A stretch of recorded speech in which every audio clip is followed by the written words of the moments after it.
But today, we're wrapping up a series of messages that we've been working our way through since August, and the series is called Together. And throughout this series, what we've been learning together is that the spiritual life is also a social life.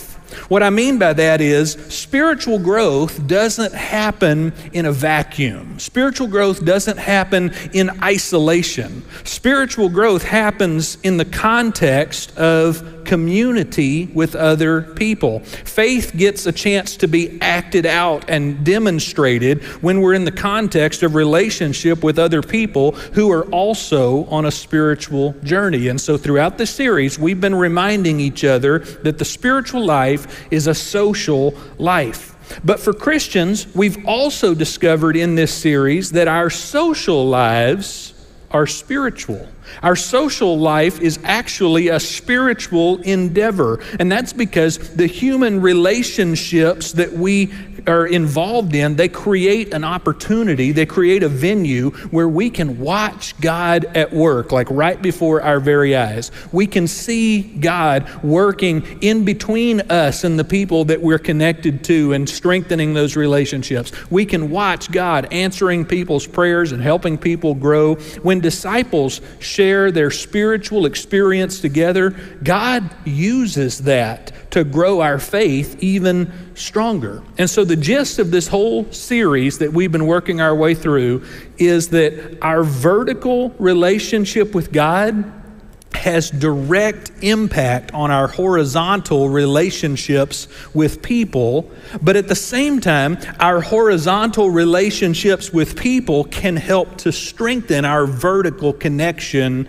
to God. It's this beautiful cycle, this beautiful rhythm, this beautiful system that God has created that keeps us growing when we share our spiritual selves. But it's a cycle that's delicate.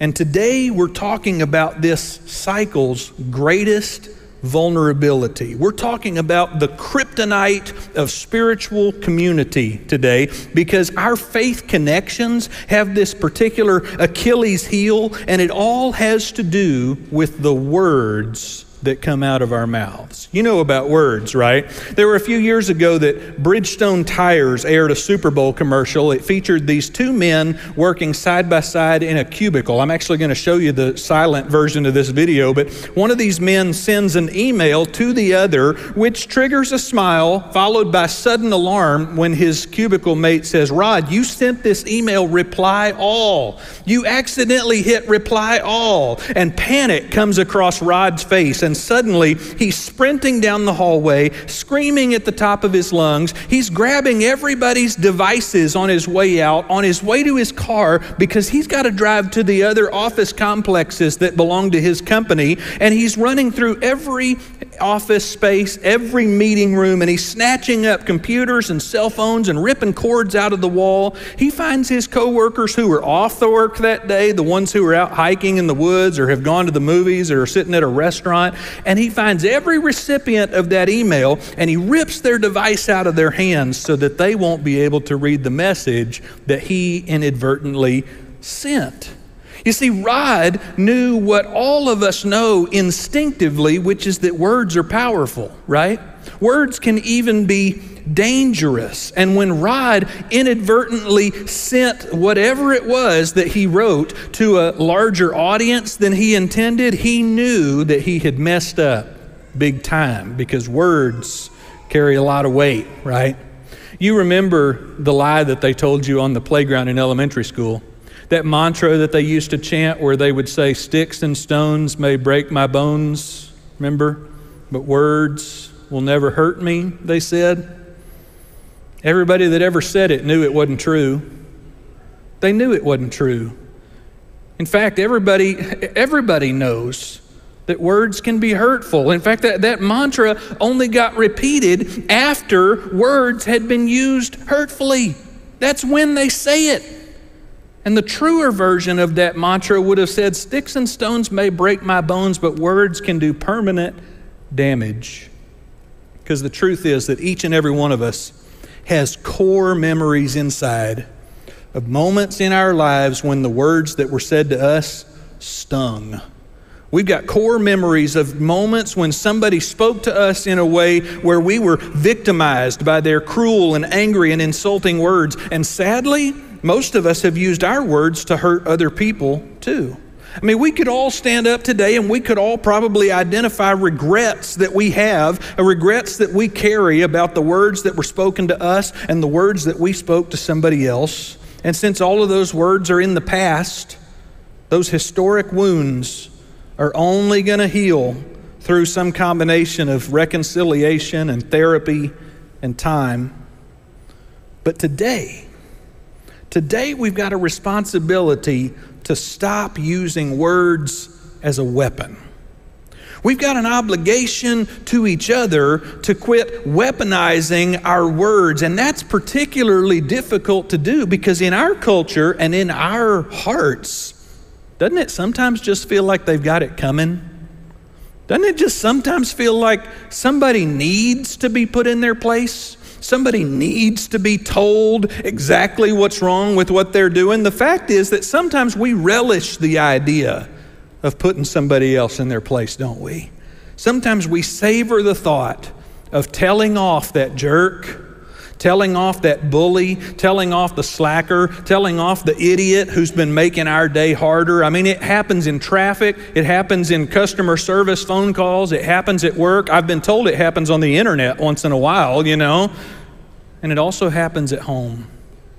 And it happens in the church, among our family. In fact, so much of the time, the potential for our relationships together gets bound and restricted by the way we talk to one another and the way we talk about one another and the things that we've said to each other in the past.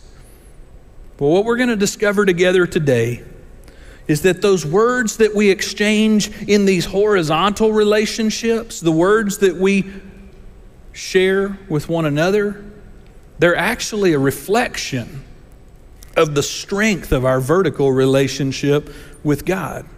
When we speak to one another in a way that is less than encouraging, less than beneficial, it's actually an indicator that there's something wrong in that vertical relationship. And the way that we use our words is a matter of faith. It's a matter of our deepest convictions. The way that we speak to one another matters, but it's not always for the same reasons that you think. Which is why today I want us to point our attention to one particular whole book in the New Testament portion of your Bible. If you've got a Bible with you, you can join us there. We're going to be in the New Testament book of James, which is very near the end of the entire Bible. And I want to point your attention there because James was given the wisdom to understand that the way we speak to others is actually a window into our own hearts.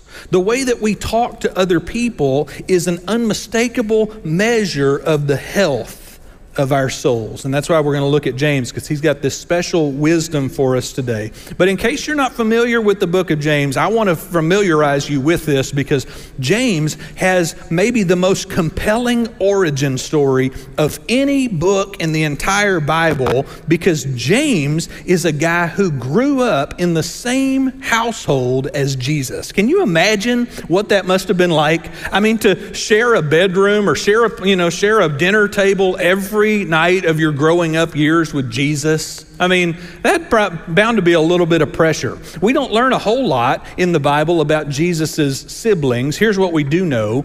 We know that he had at least 4 brothers and he had at least 2 sisters. And we also know that for a while, his brothers tried to stop Jesus from carrying out his ministry and drawing so much attention to himself. In fact, when Jesus started attracting large crowds that were coming to listen to him teach and coming to watch and see what miracle he would perform next, when Jesus started making controversial claims about his identity and his mission, his brothers suspected that he might be having a mental break.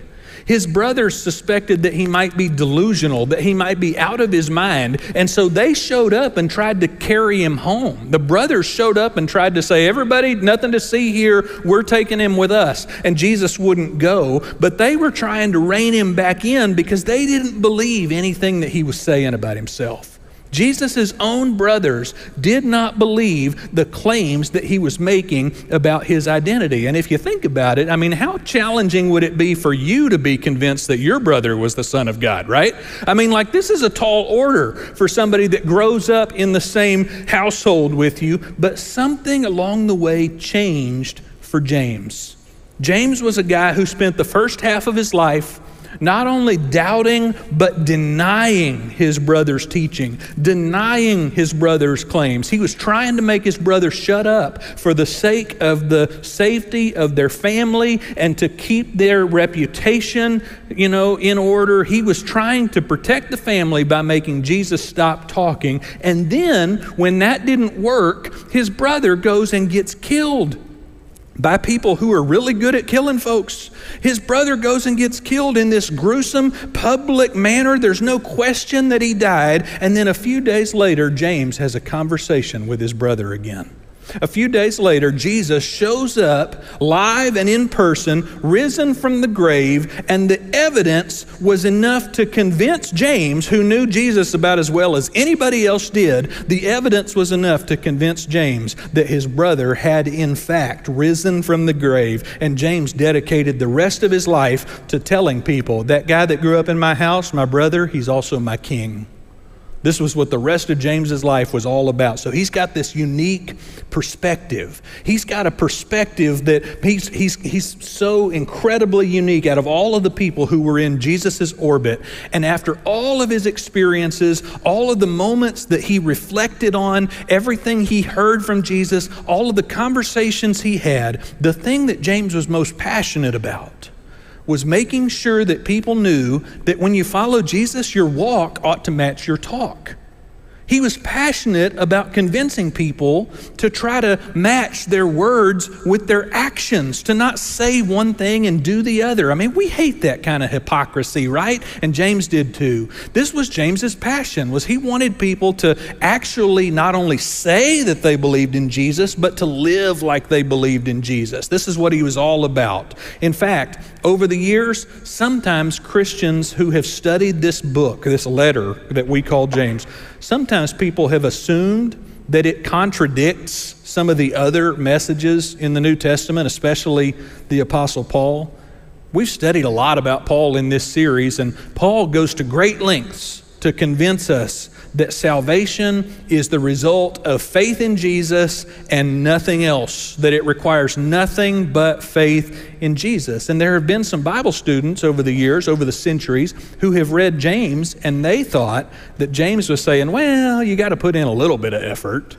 You got to put in a little bit of work, and you could see how those messages clash with one another, but that's not what James was saying. James did not believe in works-based salvation. In fact, James and Paul were addressing totally different topics. Paul, on the one hand, he was addressing people who thought that their faith was not going to be helpful, it was not going to be adequate because they needed to earn their salvation. James, on the other hand, he was talking about the connection between our thoughts and our deeds. He was saying real faith always includes real action. And so for James, the action that matters the most is the act of loving other people. Loving others as you love yourself. Remember, this is the guy who believed and was convinced that his brother was the king, his king. And since he believed that Jesus was the king, and since Jesus said that loving God and loving your neighbor are the most important commandments, in fact, everything else hinges on those two, James refers to loving your neighbor as the royal law.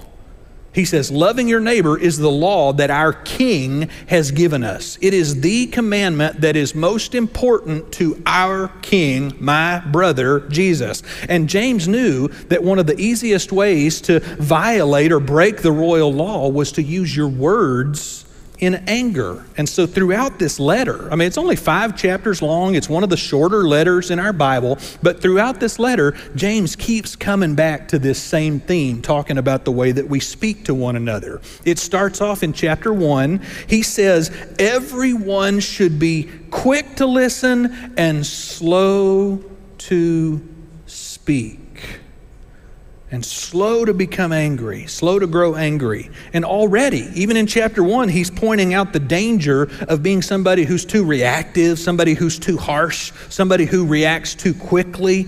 And then later, he touches on this same subject again in chapter 3, this time much more thoroughly. And he talks about how challenging it is for humans to control their speech, to control their tongue. Here's one of the ways he puts it. He says, people can tame and already have tamed every kind of animal, bird, reptile, and fish, but no one can tame the tongue, he says.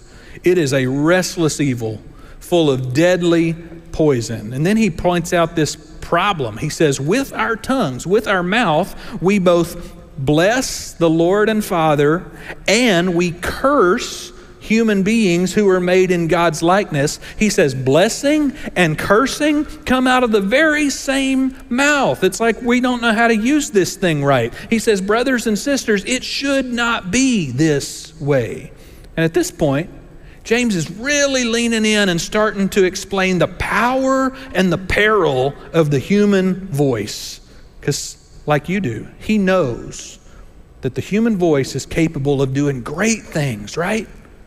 It's capable of doing incredible things, but it's also capable of inflicting great pain and causing real damage. And it's this duality, this hypocrisy that James is really concerned about. Because remember, James wants to help us get our words and our actions to sync up with one another, that we would actually walk the talk and talk the walk. He's wanting us to get our lives to be, in sync in every aspect, because it's possible to say you have faith, but if your faith is just a statement and not a lifestyle, then what is that really? And so James is looking for consistency in the way we speak to one another. And even though the letter's not all that long, he finds it important to come back a third time to this same topic. And we're going to camp out for a few minutes in these two verses. James chapter 4, starting in verse 11. Listen to what he has to say. He says, brothers and sisters, don't say evil things about each other. And if you've been reading this entire letter at this point, you read that sentence and you're thinking, okay, James, it kind of seems like you've touched on that before. You're repeating yourself. But check out the next sentence, because he takes a surprising turn here. He says, whoever insults or criticizes a brother or sister insults and criticizes the law. All right? Now, that does not initially compute for me. That does not initially make a whole lot of sense, because if I say something bad about someone else, it doesn't seem like that has anything to do with any particular law that I know of. But remember that when James talks about the law, he's not talking about the same law that Paul so typically wrote about, the law of Moses that was handed down to the Israelites hundreds of years earlier. And when James writes about the law, he's not talking about civil laws and statutes that are put in place by legislators and governors. When James talks about the law, he's talking about the royal law. He's talking about the law of King Jesus. He's talking about the law that his brother handed down, the law of King Jesus that says each of us should love God to the best of our ability and love our neighbors the way we love ourselves. So when James talks about the law and he says, if you insult a brother or sister, you're insulting and criticizing the law, what he's saying is you're criticizing the words of Jesus. This is why James says our insults and our criticisms of people are actually critiques of the law, because when we choose to ignore what Jesus had to say, when we choose to ignore the royal law to love our neighbor, we are judging the law. It's like we're saying that law doesn't always apply to me. That law is not really set in stone. That law is not really as consistent as Jesus indicated. When we ignore or sit in judgment on this law, we're saying that love your neighbor as yourself is one of those rules that you can ignore from time to time. It's like one of those rules that was made to be broken. It's like we're saying that King Jesus probably meant for there to be an asterisk at the end of that one that said, love the Lord your God and love your neighbor as yourself, unless they've done something to not deserve it. But that's not what Jesus said. We're the ones who can find loopholes in every single rule, but this is not a rule that Jesus left any loopholes in. The person that speaks evil about another person is saying with their actions, Jesus didn't know what he was talking about. Jesus was not being realistic. Jesus was being naive. Jesus was being utopian, too optimistic.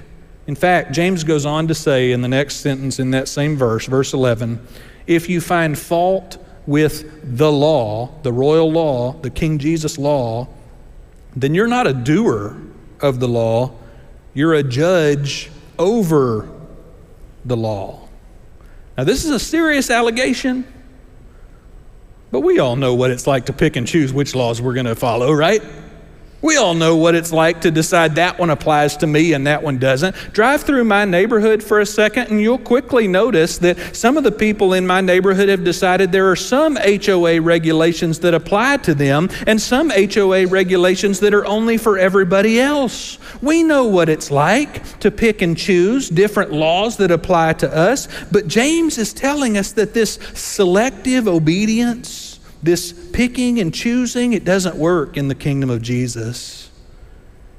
He's saying if you pick and choose, you're not letting Jesus be in charge. In fact, he goes on to say in verse 12, he says, there is only one lawgiver. There's only one lawgiver and judge, and he, Jesus, is able to save and able to destroy. But you who judge your neighbor, who are you? Who are you? No, really, who are you to think that you could decide which rules apply to you and which ones don't? And it's a good question. Who are you? And maybe the even better question is, if you're who you think you are, then who does that make Jesus? Who does that leave Jesus to be? And it's an important question because I think this is the question that's at the heart of Christian discipleship. This is the question that you're going to spend your entire spiritual life deciding. The spiritual life is all about deciding for yourself every day whether you are going to be the Lord of your life or whether Jesus gets to be the Lord of your life. And it's a repeating decision. It's an ongoing decision. Some of us think, okay, well, I made that decision back when I decided to become a follower of Jesus. I made that decision when I confessed Jesus to be my Lord and Savior. I made that decision when I was baptized. And that's true, but that was the first time you made it. And you got to make it again. In fact, every day when you wake up, you got to decide again and again and again, am I going to be Lord of my life or does Jesus get to be in charge? This is the question. And Jesus didn't give us a whole bunch of rules to follow. Jesus satisfied the requirements of the old Mosaic law that was handed down to the Israelites. Jesus satisfied the requirements of the law on our behalf. He did for us what we could not do for ourselves when it comes to obeying religious laws. But Jesus did give us one new command. He said, a new command I give you, love one another. Love one another as I have loved you. He says, so just as I have loved you, you should love one another. This is the royal law. This is the King Jesus law. If we're going to be part of Jesus' movement, if we're going to be Jesus' people, if we're going to be disciples, if we're going to be Christians, if we're going to be involved in the kingdom of Jesus, this is the law.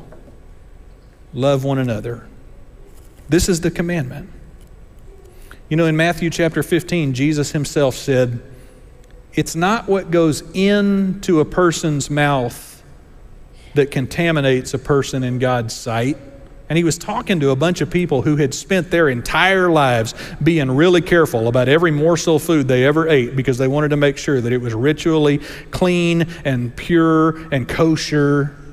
He was talking to people who were really sensitive about what they ate, and he was telling them, listen, you're not ever going to become unclean because of what you put in your mouth. But you will become unclean. You will be contaminated by what comes out of your mouth. It's what comes out of a person's mouth that contaminates them. And this decision, the decision we have to make is, do we believe that Jesus knew what he was talking about?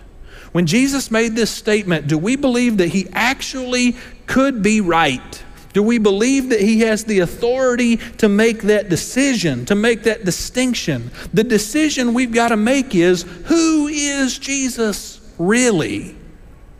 We got to decide for ourselves on Jesus' identity and whether Jesus has the authority to tell us how to treat other people or not. Because if Jesus does have the authority, if Jesus really is in that position of respect, that position of privilege, that position of honor, then it puts guardrails on the words that come out of our mouth. If Jesus really is in charge, then it puts some limitations and some restrictions, and we got to be cautious about how we speak to other people if Jesus is really in charge. But if Jesus is not in charge, if Jesus is not really the authority, if we think that we know better, if we believe that the situation calls for us to speak with judgment or to be critical or to share hate, then we need to be aware that those kind of words don't just hurt our horizontal relationships.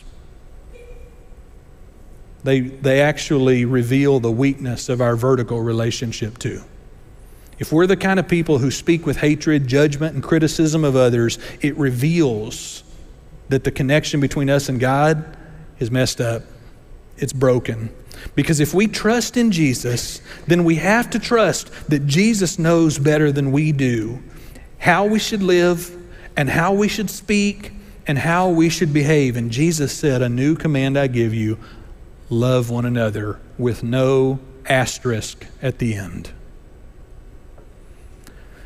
There was a very famous Anglican priest in England. He died 11 years ago, John Stott. And he said this. He said, "The secret of our relationships with one another inside the church, especially when we have our differences, the secret to these relationships is this phrase: Jesus Christ is Lord," which means Jesus Christ is in charge. He went on and he said, to despise or stand in judgment of a fellow Christian, that's not just a breach of fellowship. That's not just a breach of horizontal relationships. It's a denial of the lordship of Jesus. He said, I need to tell myself, who am I that I should cast myself in the role of another Christian's Lord and Judge? I must be willing for Jesus Christ to be not only my Lord and Judge, but also the fellow Christian's Lord and Judge. And I must not interfere with Christ's lordship over other Christians. He said, I can't decide. I can't be the one who uses my words to try to fix everybody else, to try to correct everybody else. I got to be the person who's using my words to be loving. And you know, growing up in church, we had an old song we used to sing together, try to remind ourselves of how important this was. It was this old song with like ancient vocabulary. It sounded like it was written 150 years ago because it was written 150 years ago. But when I make myself concentrate on the old lyrics to this song rather than just glazing over, there's a lot of wisdom in this old song that said, angry words, oh, let them never from the tongue unbridled slip. What that means is, don't ever let angry words come out of my mouth totally out of control. And then the second line in that stanza said, may the heart's best impulse ever, may the best inclinations of my heart check my angry words. May they control my angry words before they soil my lips. May the heart's best impulse ever check them ere they soil the lip. And then the chorus said, love one another. Thus saith the Savior. This is what Jesus said. This is like the one command that Jesus said, I need you to do this. Love one another. And then it said, let us obey the Father's blessed command. This is hard. It's not going to be easy. This is going to be a constant challenge. That's why James kept bringing it up. That's why Jesus talked about it. The Apostle Paul said in Ephesians 4:29, he said, don't let any foul words come out of your mouth, and only say what's helpful when it's needed for building up the community so that it benefits those who hear what you say. Can you imagine what it would be like if we decided to be the people whose words only built community? That we only use words in a way that will encourage connection and unification. We only use words in ways that will strengthen the bonds between people. Can you imagine what it would be like? That's tough to imagine. It's going to be challenging. It's going to be hard because we're people with weak willpower. We're people who have been injured ourselves. We're people who are defensive. It's going to be challenging to take this as our mission and say we're going to be the kind of people who use our words for the benefit of others. That's going to be hard. But I got one hint that I think could help us get there. And my one tip, my one suggestion for how we can always remind ourselves of how to speak in ways that are beneficial and encouraging is this: remember how Jesus speaks to you. You know how Jesus speaks to you?